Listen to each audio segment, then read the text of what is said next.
তুংগত উঠিছে ৰাজ্যৰ দুই প্ৰাক্তন মুখ্যমন্ত্ৰীৰ বাকযুদ্ধ প্ৰসংগ ৩৪ বছৰ পূৰ্বৰ অসম চুক্তি আৰু ৬ বছৰীয়া অসম আন্দোলন নাগৰিকত্ব সংশোধনী বিধেয়ক আৰু অগপ বিজেপিৰ মিত্ৰতাক লৈ হঠাৎ আকৰ্ষণীয় হৈ পৰিছে তৰুণ গগৈ আৰু প্ৰফুল্ল কুমাৰ মহন্তৰ যুঁজখন এক কথাত অসমৰ ৰাজনীতিত এতিয়া গগৈ বনাম মহন্ত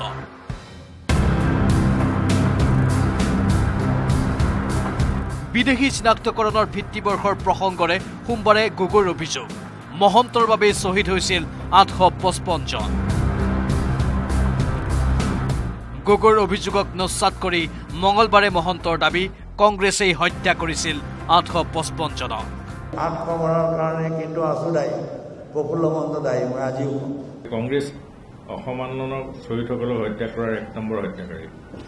আৰু তাত কেন্দ্ৰীয় মন্ত্ৰী হিচাপে গগৈ ডাঙৰীয়া আছে কংগ্ৰেছ প্ৰশাসন জড়িত আছে আন্দোলনকাৰীয়ে বিদেশী চিনাক্তকৰণৰ ভিত্তিবৰ্ষ হিচাপে কিয় মানি লৈছিল ১৯৭১ সাম্প্ৰতিক সময়ত বহুল চৰ্চিত এই প্ৰশ্নত প্ৰাক্তন মুখ্যমন্ত্ৰী মহন্তৰ উত্তৰ বাধ্য কৰোৱা হৈছিল আন্দোলনৰ নেতৃত্ব কোনে বাধ্য কৰাইছিল কিয় বাধ্য হৈছিল মহন্তক উভতি ধৰি গগৈৰ কটাক্ষ মেৰুদণ্ড নথকা মানুহে বাধ্য হয় সেই আলোচনা আগে কিন্তু তেতিয়া প্ৰধানমন্ত্ৰীক বিভিন্ন ৰাজনৈতিক দলে লগ পাই পেলাই কোনো কাৰণতে ৭১ চন বাদ নিদিবৰ কাৰণে তেওঁ অনুৰোধ কৰিছিল দাবী কৰিছিলে তেখেতক বাধ্য কৰাইছে বুলি যি বক্তব্য দিছে এইটোৱে প্ৰমাণ কৰিছে যে প্ৰফুল্ল মহন্তৰ তেখেতৰ যে কোনো কামি হাৰ নথকা নেতা সেইটোৱে নিজে নিজে প্ৰকাশ কৰিছে তাৰ পিছতে স্বাভাৱিকভাৱে গগৈ আনিলে গুপ্ত হত্যাৰ প্ৰসংগ বিজেপি নেতৃত্বাধীন কেন্দ্ৰীয় চৰকাৰৰ নিৰ্দেশতেই মহন্তই চলাইছিল গুপ্ত হত্যা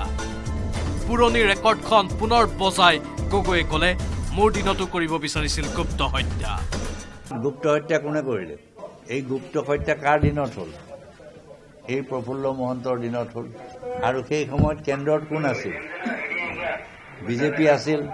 বিজেপিৰ নিৰ্দেশত আৰু বিজেপিয়ে মোৰ দিনতো